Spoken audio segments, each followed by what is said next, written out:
Welcome, beautiful souls, Nice. and welcome, viewers of Twitch and YouTube out there.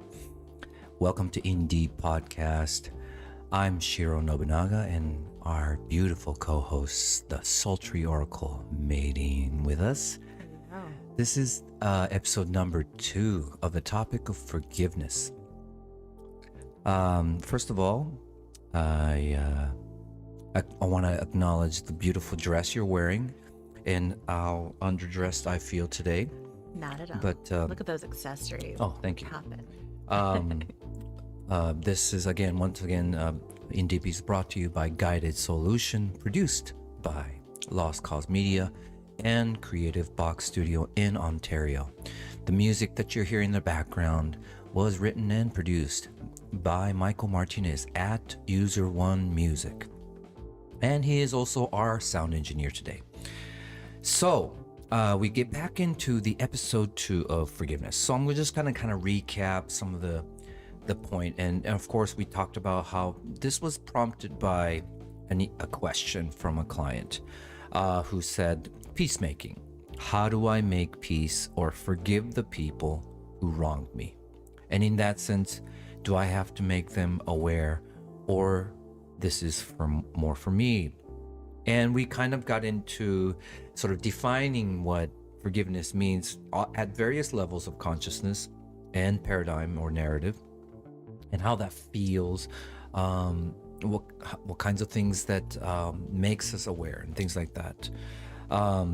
The answer that ultimately that I gave to that question, and also what sort of summarizes the ultimate picture of forgiveness, was that as long as you view that people have wronged you, the seeking of solution outside of yourself will never end. And it's at times useful in aiding with our sense of closure, and forgiveness essentially is about our self-liberation. When we own the portion of the experiences as our unique and personal script, we release the violators from that field, and they become fully steeped in their own shit, and karma begins to play out for them.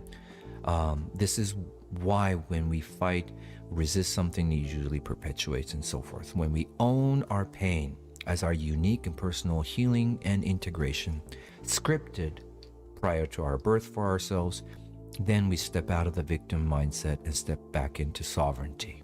And so we kind of covered all aspects of what surrounding forgiveness, right? Sort of the victimization, the state of blame, seeking of justice and punishment, or getting even, and ultimately even peacemaking, to getting to that macro picture of realizing, oh, we borrowed their issues or their story to trigger my own story and journey, something that we wanted to visit for ourselves and so forth. So second episode, I really want to kind of get into, so how do we know, and how do we achieve? And also kind of what you now brought up. What are some of the things that we can do? What or not necessarily do, but what are some of the things that can be in that place so that it no longer, those types of experiences becomes null and void for us?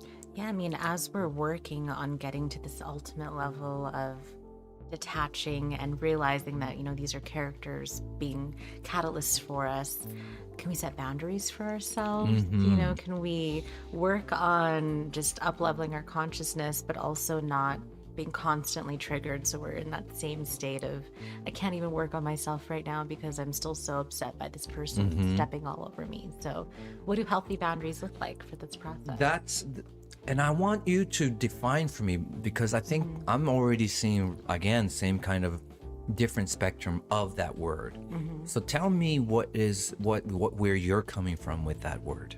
So for me, boundaries look like, if there's somebody in my life who I perceive as toxic, or, they just make me feel not good feelings about myself, or their narrative with the world is just so discordant with mine. Having boundaries, not seeing them, every other day, but limiting those interactions. Okay. Or if, the conversation gets to a point where I'm feeling triggered or it's getting a little ugly, kind of steering it away from being that, you know, and not necessarily cutting these people out of your life, but having the interactions just be harmonious for both people involved. Okay. Yeah. And if you're feeling triggered too, speaking up about it, I mean, That's a good one. yeah, Okay. there's like with family, for example, you can't just never see them again. But if you are feeling like, they're just pushing all of your buttons, speak to it and allow those feelings to come up to the surface and start a conversation instead of, just compartmentalizing and then being like, okay, now I need to forgive them. Like, I think we ideally should just be at a place where we never need to forgive anything because nothing was done to us, it was done for us. Right. Even though they don't consciously think so. Right. So here's the thing, because like all things, right? All things come in equal polarity. So the positive aspect of it is, of that boundary you're saying, is sort of, if I may say in a different way, acknowledgement of your own self-worth, right? It's recognizing that type of toxicity or toxic energy or whatever that may be doesn't resonate with you, with your values, with your beliefs, or even with your who you are. Acknowledging that it's a more of a respectful sense of removal of yourself from that space, or to say that's just not for me. Learning to say no when it really needs to be said. Which kind of touches on our first segment with being aware of how you even feel, when I'm on the phone with my mom and it's a great conversation, it's going well, and then all of a sudden she's like, just nitpicking certain things, and it's like, okay, I don't need to just hang up the phone and never talk to this person again, but I can steer the conversation away into a place where, if we don't need to go there, we don't need to go there. There's no point. So. Right. In other words, you see that there's some kind of a perpetuating cycle that's not helping her. And so and that's or beautiful. me. I mean, let's just be selfish here. Yeah, you you're know. right. So absolutely. And it's just being proactive about the exchange versus reactionary to it. Yeah. Yeah. But the other side of that shade that's the light. Let's say, for example, the shade side of that word boundary is avoidance. Right. It's the resistance. It's I don't want to see that. I don't want to look at it. I don't want to acknowledge that this is coming into my experience or my zone because I need to see it. Or head in the sand. This doesn't exist. Right. Yeah. The denial. Totally. Yeah. And that's really powerful to acknowledge because, again, when we just say boundaries, we can romanticize that word. And it happens even in the spiritual community where it's like, oh, let's draw boundaries. It's sort of the similar thing we talked about in the toxic positivity, where it's the denial of the value of why it's there. There's a book called Esoteric Healing that our friend Eliza really helped me to dive into, and it's really talking about is really healing the resolution or the solution, because when we close up the wound without looking at, or when we sterilize the virus or whatever without recognizing what purpose it's playing or what root cause or what brought that about. In other words, if you got wounded, why did that wound occur? And what that wounding experience, what was it pointing to? Without thoroughly investigating or exploring the root cause, is healing really the answer? Are we just in denial? It's a bit of a band-aid. Yeah, it is just alleviating the pain, making it go away, instant fix, right? Or the quick fix, just to call it healing. You're bypassing. Yeah, bypassing. So that's a very powerful topic that you really brought up, because I feel like that's something that is a perfect example of how all things come in that equal polarity, and how we can in that split second justify that denial under the guise of that word boundary. But we are right now recognizing that the higher vibrational aspect of that word is to recognize that it is not a match to your own being, state of being, and worth and value and so forth, and what it represents. And with that, the method of boundary, creating that boundary, also begins to be, as it takes form, right? In other words, resistance will be like, I don't want to talk about this. Why do you keep talking about this? It becomes more of the oil into the fire. But how you describe that gentle steering, how you are looking at that mutual benefit, to steer it in a direction where it can become something else, to bring it to a point of synergy. That's wonderful, I think. That's very beautiful. I'm trying. It's hard when it's your mom, right? You're just well, and that's what I'm saying. That's even why it's more extra admirable. We're so much, the closer it is to us, the harder it is to see. Love becomes more conditional in many ways. I mean, even intuitives have the hardest time accessing their own introspective guidance, because of a lot of attachments to ourselves that we don't recognize. It's easier when it's someone else's business because of that translucent transparency that it comes with that unbiased. Yeah, your view is a little bit pulled back. You're able to see it all as a whole. Yeah. What are other ways that we can, recognize that need for peacemaking or forgiveness? I think deciding if you even want to feel that way, thinking about forgiveness and how it would feel to be in a place where you've let this go. Yeah. And if for some reason you feel like you can't let it go, then let's explore that. Why do you feel like this issue is still present? Is there some work that needs to be done, or more lessons that need to be integrated? I think we all know that we're supposed to forgive and to let it go and to just, love one another. Obviously we should, but do we want to? Yeah. So that's huge, right? Because that's a great question you just brought up. Do we want to? Because that degree of desire to even get there is so different for everyone. And even the degree of the difficulty of the matter to be addressed is different as well. It's one thing to forgive your sister for, just talking shit about you, for example. In the world. Yeah. She's not like that. Just sometimes. We love you. No.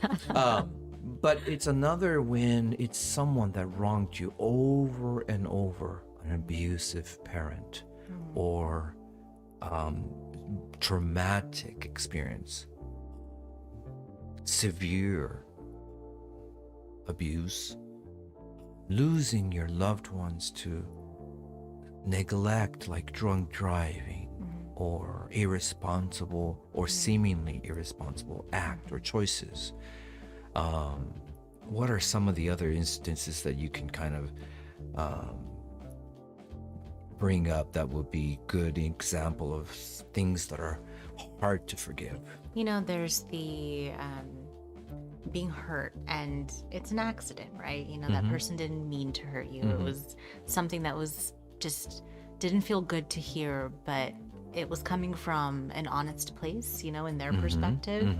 That's kind of easy to let go. But when it's someone being purposely, malevolent and just, their intention is to hurt you. Yeah. Then you're like, well, shit, why do you want to hurt me so much? There's more to unpack there. Yeah. Yeah. So that's, it's possible to let that go, but, it definitely requires a little bit more of understanding and a bit more of a perspective shift. Yeah, that's, I had a session where I haven't felt that intensity in a long time from someone. This girl wasn't part of an immigrant family, and was a very kind of, in some ways, common in the, Asian immigrant, not necessarily Asian, I guess, but where the dad, because my situation was a similar situation. The father came here first, and then had to sort of get established. And then during that time, apparently he had left to start that life here in the States while the mother was pregnant with the client, still like almost 2 weeks away before birth.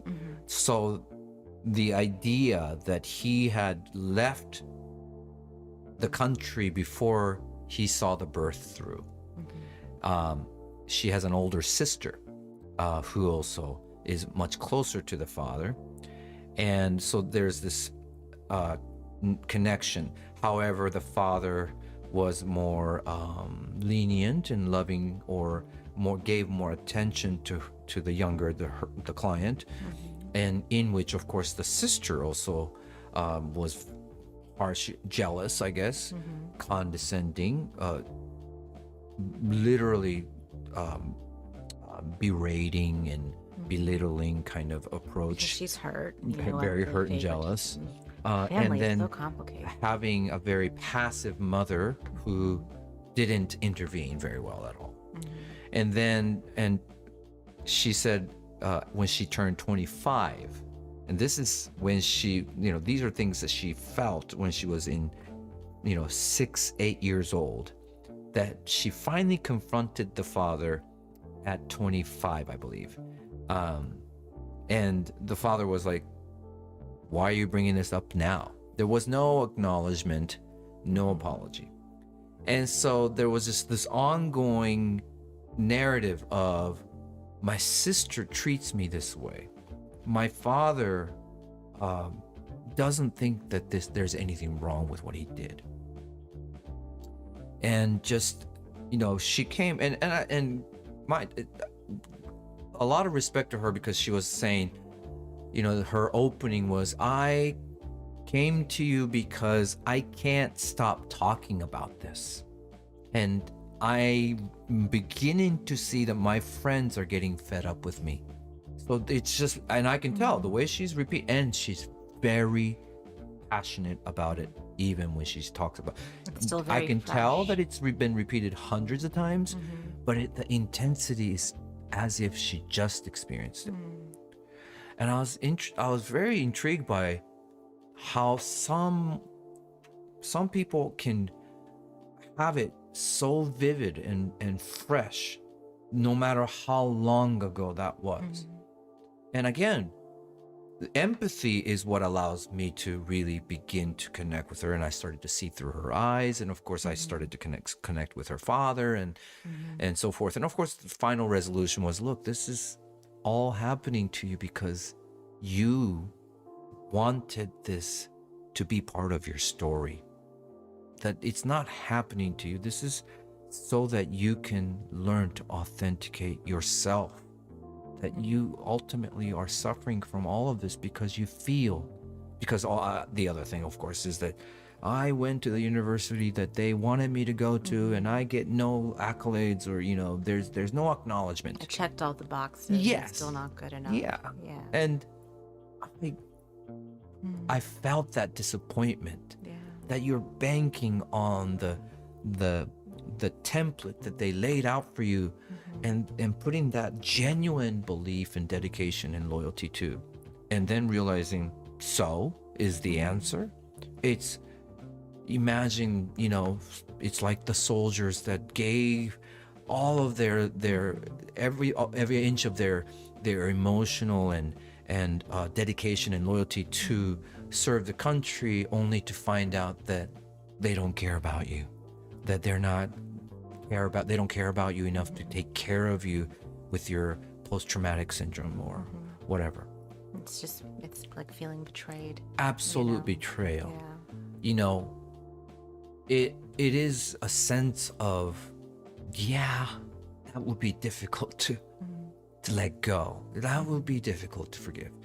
And as I began to kind of connect it, I kind of, of course, I saw through the father's eyes, and I said, look, your father first of all, did not know any better, because he thought that that's what he was supposed to do as a father, because that's the way his father taught him to be, to provide.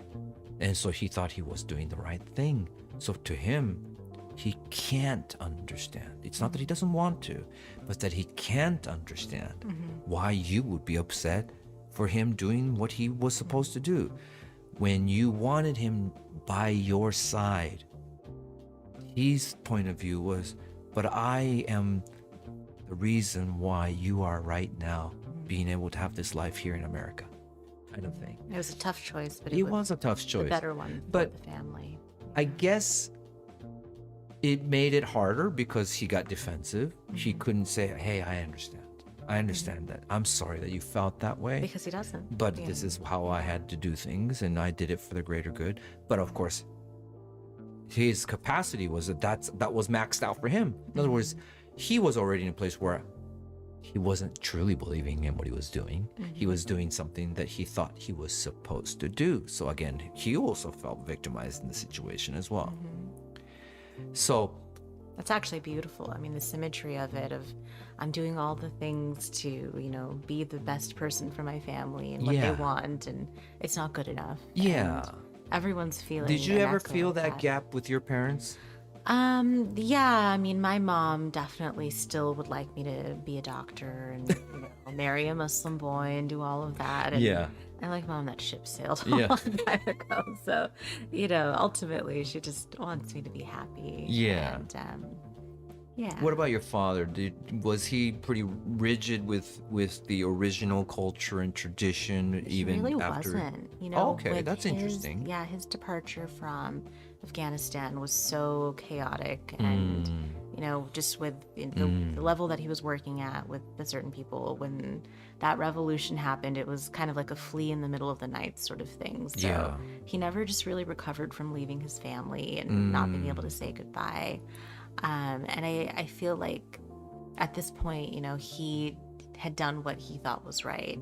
And obviously it was still so hurtful to everybody, you know, when you're leaving and coming to a country where you're just not valued at all. And there was that disillusionment. So I never really had much pressure from him to follow any of those similar. What was his sort of the message to you, the sort of the what stayed with you from his input toward you? Just finding peace and making sure that despite how crazy your inner or outer world is, just having some sort of refuge. And we would just spend hours in the garden or out in nature, and just connecting. That's really where my love for all of that stemmed from. Oh, that's interesting. That's beautiful. Yeah. For me, like, I remember, because I came here when I was 10, and my sister came when she was, I think, 15. Can't remember, 16 or 15. And she had already experienced some level of middle school, early high school maybe, or junior high, can't remember. But she was more obviously more adopted more and steeped more in the Japanese culture, whereas I was kind of, I was bullied in Japan. I was sort of a loner in many ways, sort of very geeky, and so for me it was exciting, like a whole new start, and I was always attracted to like Western fairy tales and stories and things like that. I love pictures, and of course, like blonde and brown hair, and different color eyes, and it's your version of exotic. Yeah, right? It just felt like that's there's so much more. Meatloaf is cool. I didn't grow up with it. Yeah, so I'm like, wow. There's variety. It's just seemed more fun.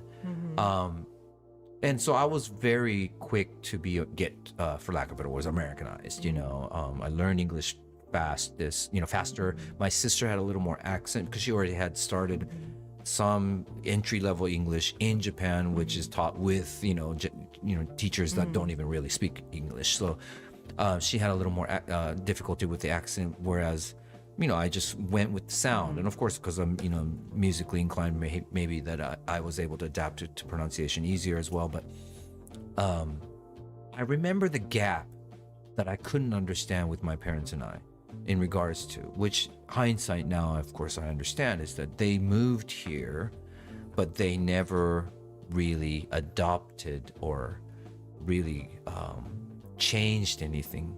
My father still worked for a Japanese company, and he would hang out with Japanese colleagues and have business dinners with Japanese people, then come home to a Japanese wife. And I'm going, immediately to all American elementary school without an ability to speak a word of English. Whereas my father, he spoke like 4 or 5 different, languages, and so he was able to adapt.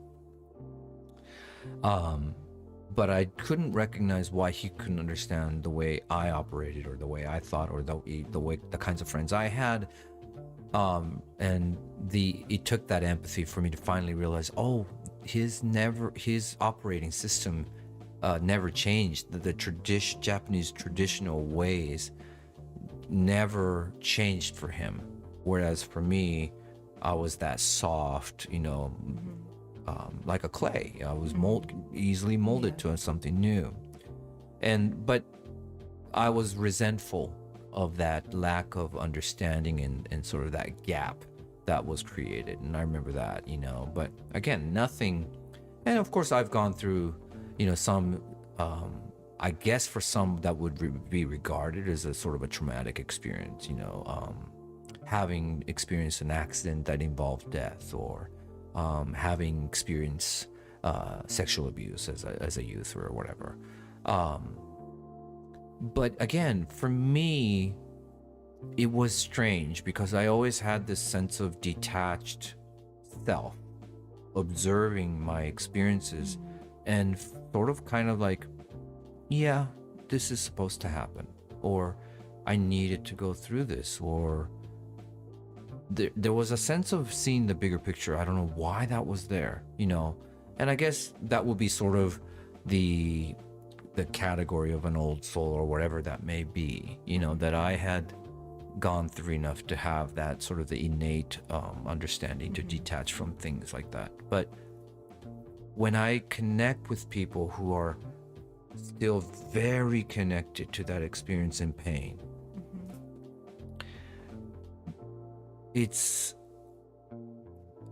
I recognize the challenge of being able to detach from that, and even begin to entertain the idea of forgiveness.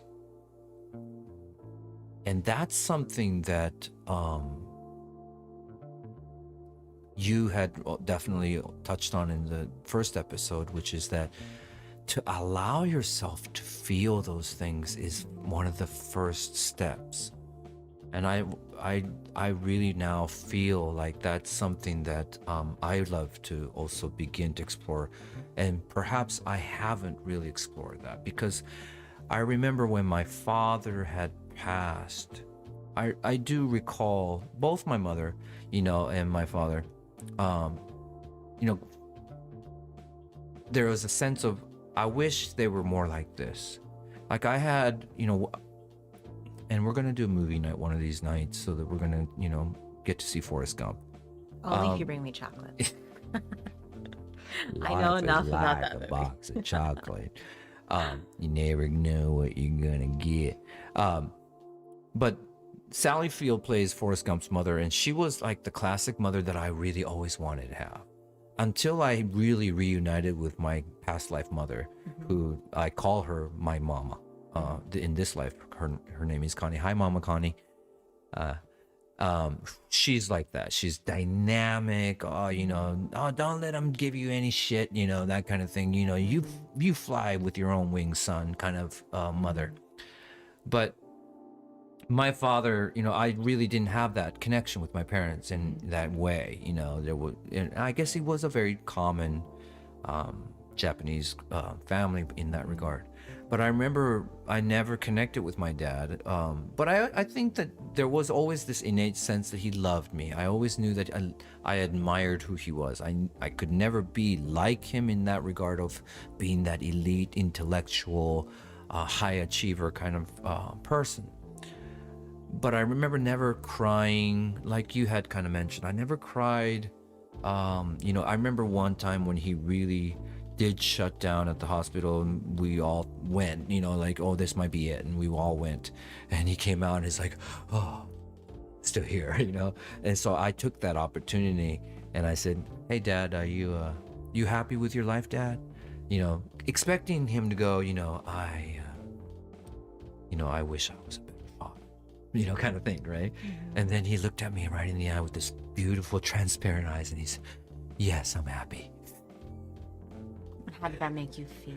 And at that point, what's funny is that at that point I was like, oh, okay, he just does, he'll never get it, right? I kind of gave up on him. But then when the moment he passed, it was very strange. It wasn't like I heard him speaking to me directly, but the way he died was he came, he was hospitalized for a while, and he came back, and it was a very brief hospice experience at home. He had demands like he always did. He wanted to eat udon noodles, which is a Japanese, thick hot noodle.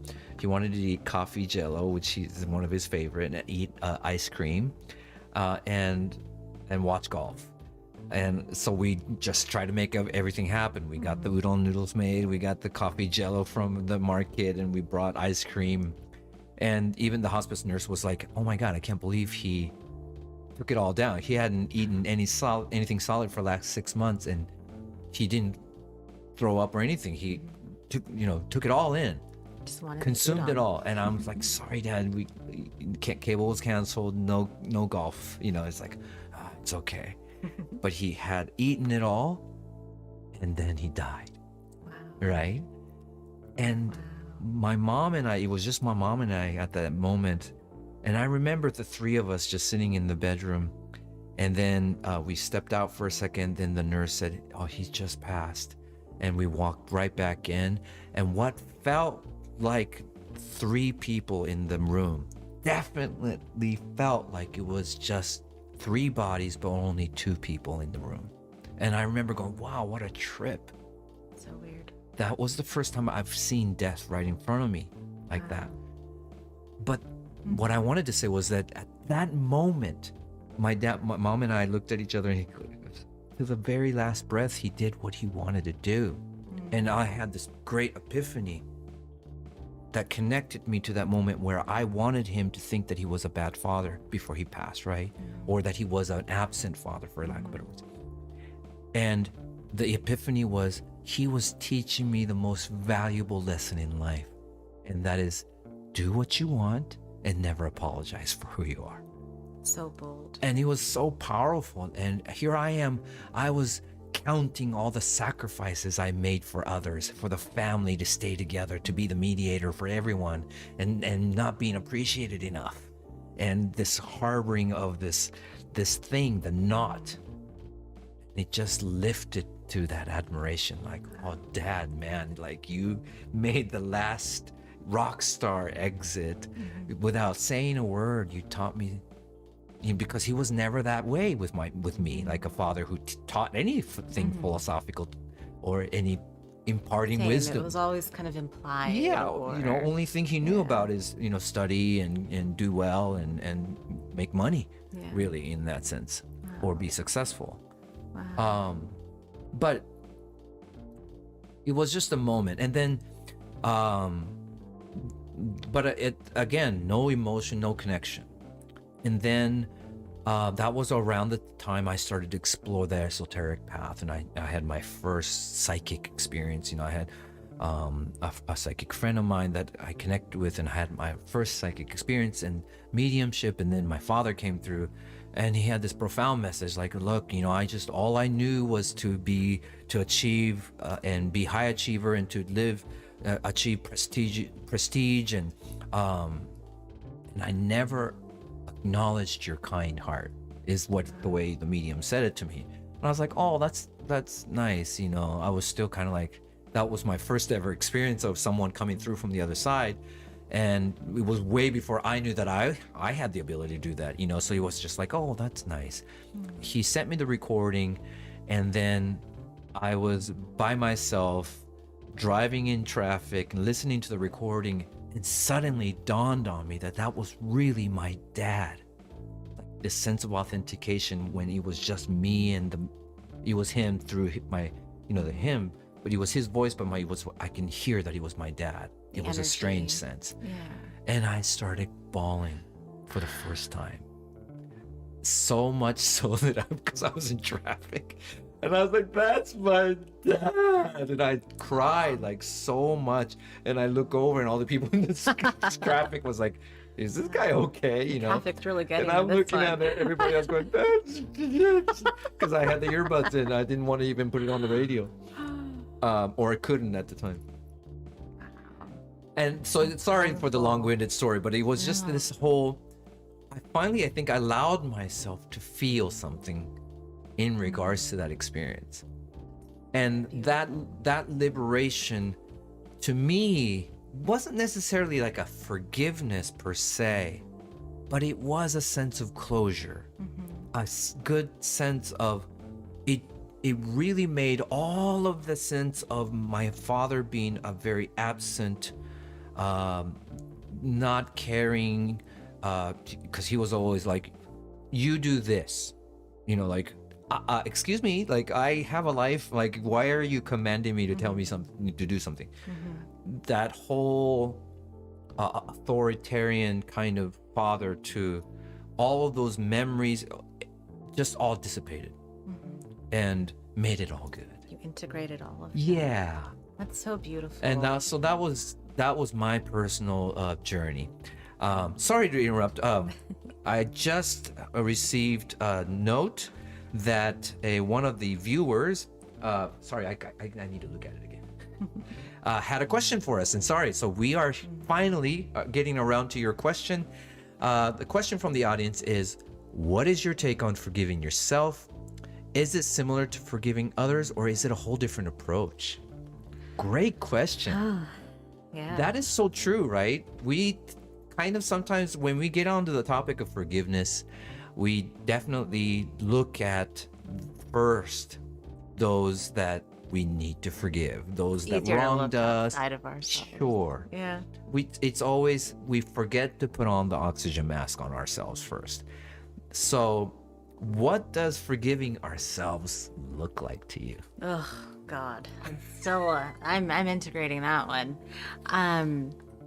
Just being able, I mean, for me, like being able to first understand that I am not outside of the collective of all of these souls, but I'm a part of it, because it's much easier for me to forgive other people than it is for myself. Like, I will just beat myself up for things that I've done eons ago. I mean, quite literally.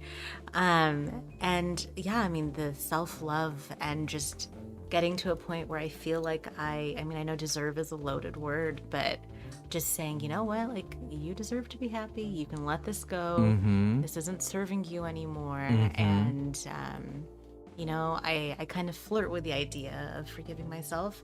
And I'm like, okay, how does that feel? Do I like it? Does it make me feel better? Yeah. If it does, then okay, maybe I can try to, you know, integrate this in. And I sort of, I don't know if this is an unhealthy thing to do, but I disassociate. So I think of myself as like myself when I was a child. Yeah. And whatever action that I'm trying to let go, I imagine that she's done it. And it's much easier for me to give compassion to something outside of okay. myself. So that's a great method. In other words, you're giving yourselves a sort of another identity, a sort of what would you say? It's sort of like an alter ego. You know, kind using your inner child in a way and saying, well, would I like go to a child and be like, how dare you do something, you know, and, you know, you should feel bad about it. I'm going to beat you up, you know, emotionally over it, like for years. And you wouldn't. You'd just be like, you know what, you're a kid and you're learning, and this is part of being human, and the understanding and compassion really is what I come back to. Powerful compassion. You touched on two things that really sticks to me. One, you said in passing, loving ourselves, self-love. that's sort of also the same category of what does that look like God. as well. Yeah, right? And compassion. Mm-hmm. Being, loving myself, that is a little harder to fathom sometimes. Yeah, I mean, I had a pretty deep breakdown very recently, like over the last year. And, Stephen was like, love yourself. And I'm like, why? Like, why? Like in my head, especially when you're in those low moments, you're like, I don't deserve this, So finding your why of why do you want to So forgive there is a yourself? part of us that would like to bully ourselves in that regard then. Heck yeah. It Because feels good. we are always both things, right? Yeah. We are sometimes bullied, but we should never forget that those who have been bullied have bullied before or are bullying themselves in many ways. Yeah, true. But I love that you said compassion.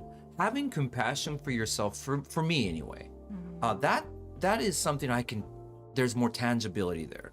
I can relate to that. I can connect to that a little bit more. And I actually still struggle with trying to find compassion and love for myself. Yeah. So I have to kind of like fake it until I feel it. Yeah. I have to go theoretical and like, okay, well, you're not outside of the hole. So if you see that butterfly in the garden and you look at her with wonder and love and amazement, and, if she ever did anything wrong or flew in the wrong direction, you wouldn't hold it against it because you're like, whatever, this butterfly is just being a butterfly. Yeah. I have to just use that sort of proxy for myself. And That's true. then understand I am a part of the whole too. So let that shit go. Yeah. In many ways, to the audience that asked that question,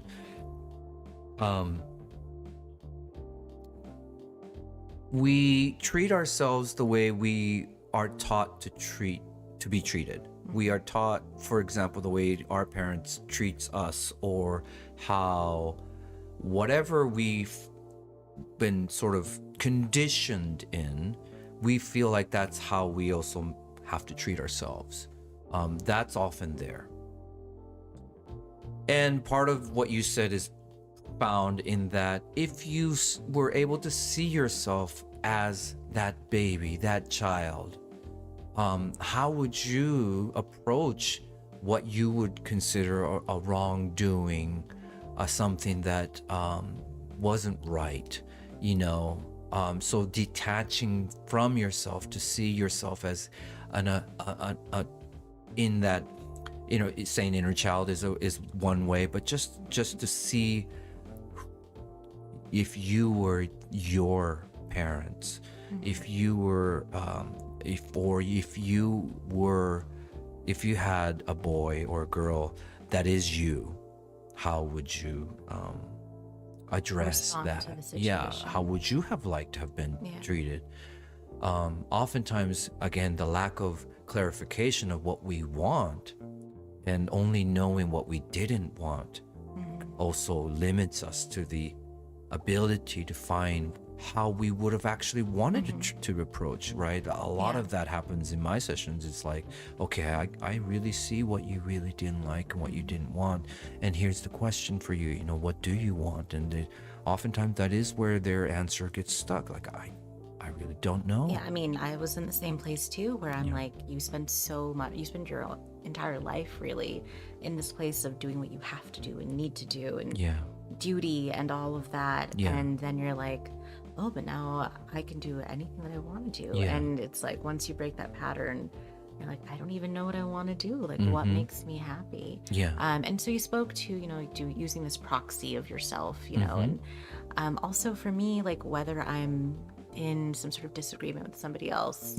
or myself, I usually like to pull out and have that overview of the situation and understand how they got there. When someone said the hurtful thing to me, like, okay, now I know where they were coming from, so that helps. So could we do that with ourselves? Like, if we're trying to let something go, can we just pan out a little bit and say, or just see, why did I do this? What decisions, what headspace was I in when I made this choice?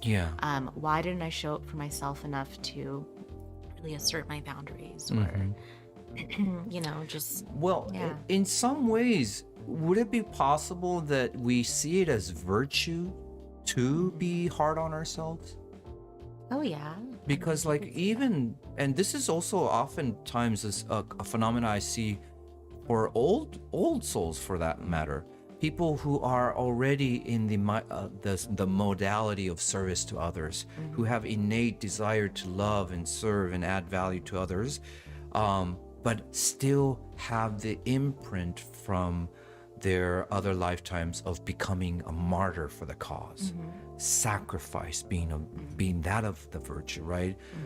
In the past, to be enlightened or to be spiritual also meant that you deprive yourself of material things, or that you're not supposed to, or that, in other words, even Buddhism, like part of what Buddha was totally against, and what in his pursuit of enlightenment, was that around him was all these people who were torturing themselves to achieve this enlightenment, hammering nails or laying on bed of nails, or allowing ants to pretty much eat them alive, or Even all think these. of like Odin in Norse mythology, Yeah. where he hung for like 9 days. Exactly, and yeah. that coming as close to death as possible reaches that sense of enlightenment, and Buddha was like, no, it comes through peace, it comes through the state of acceptance, basically, right?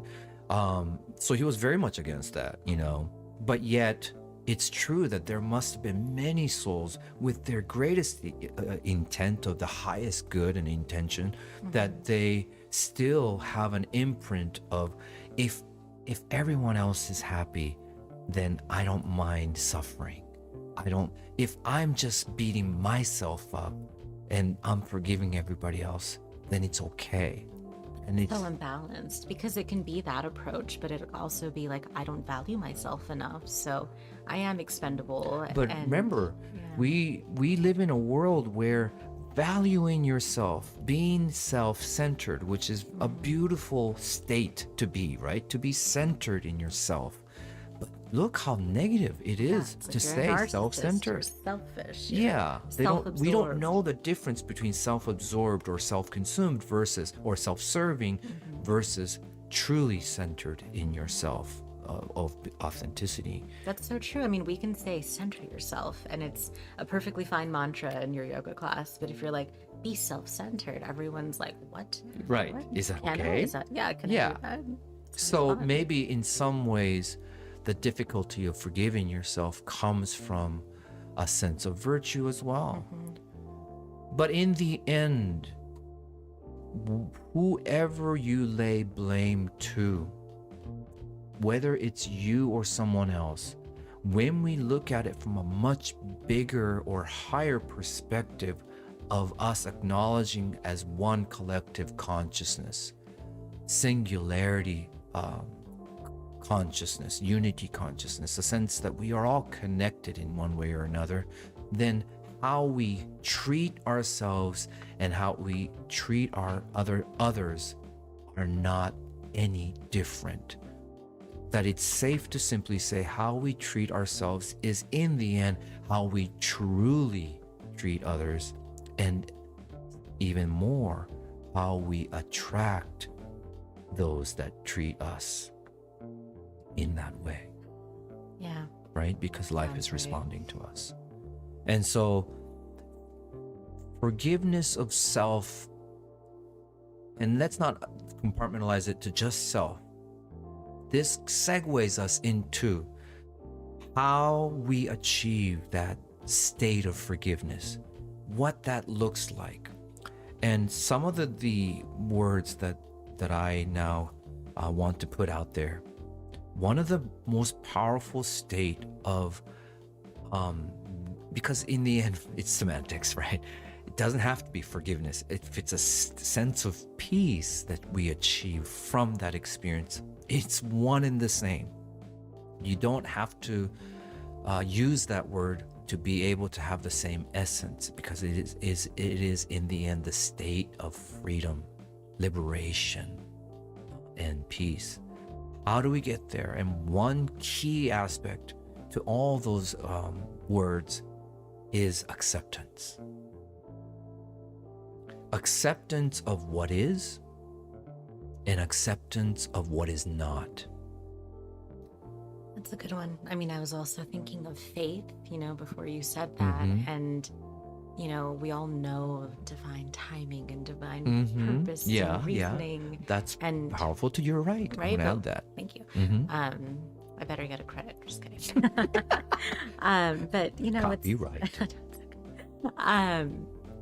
we all know this, and it's easy to understand that when everything's going great in the way that you want. But when you can't get the job or the apartment, and your loved one has left you, and your dog is dying, and like life is just shitting on you, Yeah. like, can you still have faith in those moments? Yeah. Because again, it's not happening to you, it's happening for you. Yeah. And can you accept that? So that's something that, that headspace of Yeah, you're right. accepting the purpose of Wow. all of this.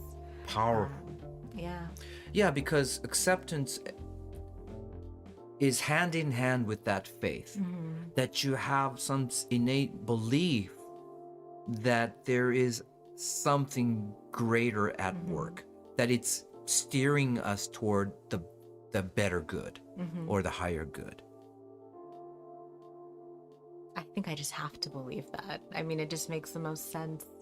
And Well, yeah. yeah, I mean, well, we have the choice to believe either way. That's the thing, is the beauty of law of equal polarity in this universe is that you can look at the light, or you can look at the shade and just see that it's dark, or to see that this shade also means that there is light that's creating that shade, and to choose to explore where the light may be. Perspective So, shift. yeah, it's a perspective. That's what we do, in marketing. That was all about that, perceived value. How do we, and a lot of times because I was in sales as well, and people are like, oh, you know how to pitch it and make it sound so good. And it's like, it's not that I'm making it sound good, it's because really that's the side I'm seeing. But I do appreciate that you are seeing a different point of view about that, but yeah, to be able to have faith that there's a reason, and the faith allows us to accept that. And like I said, for those of you that may not have the sense of faith per se, because again, this doesn't require you to be esoteric or spiritual or religious in any way. And faith oftentimes comes with that spiritual connotation. But really look at that state of acceptance for that matter then. Because when you accept, it's not a compromise, it's not a cop-out, it's because it's done. If it could have been done a different way, it would have. So if it happened this way, it happened this way for good reason. And what is that good reason?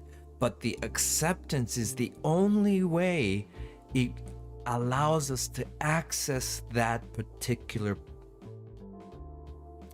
definition. It's committing to the reality that it is. Right? Yes. I always think of Final Destination. Did you ever watch this movie? Yeah. And, like, Steven likes to talk when he's driving. And one day we were coming back from Vegas and just blew past the freeway we had to take and ended up in Corona, which is very far away from where we need to be. And he's like, oh my God, I talk so much, blah, blah, blah. How did I get here? And I'm like, who knows what we averted by going this way? Like, how do we know that this bad reality actually is not the best one for us in this moment? So, or long way was not the best way. Yeah. I mean, I also think like faith and just probability that, the best possible outcome is the one that most likely is going to happen, because ultimately we are here to learn, and our narrative just wouldn't not support that. Sure. So, and though that may definitely sound like, oh, we're both just being optimistic, it's not a personality issue here. Yes, there are those that are more inclined, or they have an easier way to look at it in a positive light. But I want you guys to really think of it as a choice. That because in the end, the devastation or the stress behind it all, even through the phase of unforgiveness, is that we feel like there's no choice. or lack of choice. That we are here, I didn't want to be here, a sense of losing that sense of choice. But remember that even when we say, I had no choice, is a choice.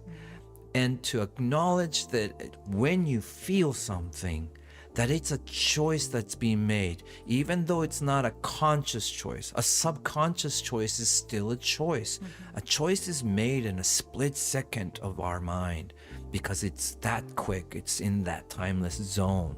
And so when we recognize, all right, I feel this way, but I recognize and acknowledge that this was a choice to feel this way. Or if I don't like how I'm feeling, that I have the choice to explore and find a different way of processing what I'm feeling.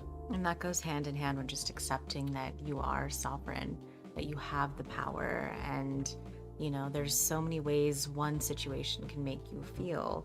Just choose whatever you want. And that's why knowing what you want is so powerful. Very, very. Because then, and only then, do all the things that you don't want becomes part of the story, the ingredients, right? I remember the Nike commercial, one of the Nike commercial where I think it was Michael Jordan, but it was all about like all the failures. It was just listing of all the mistakes, how many times he's been penalized or whatever it may be. And I don't remember the real gist of it, but in the end he was saying, this is why I succeed. Mistakes are never a mistake until you let it stay as a mistake. In other words, a choice to label it so. But if you see that as an ingredient to success, the contrasting element that allows you to appreciate every aspect of the rewarding experience of success, then you can appreciate the journey all along the way. And it doesn't have to, in other words, happy ending doesn't have to come with an endurance of suffering. That happy ending comes with a happy journey. Things can be easy. Absolutely. Yeah, and it's just realizing that you want them to be easy. Yeah. That you want to be happy. Yes. And the world will bend to your will. And forgiveness is just a gateway. It's not the end destination, but it is by choosing to accept what is, by choosing to accept what isn't, to choose to have that closure on every chapter of your life is sort of allows you to begin to step into that state of sovereignty, which is of the divine quality. It is the image and likeness of the source creator consciousness that in which we are the extension of. And so in that regard, let acceptance be your first step to experience the sensation of forgiveness, which is really ultimately in the end a sense of self-liberation and peace.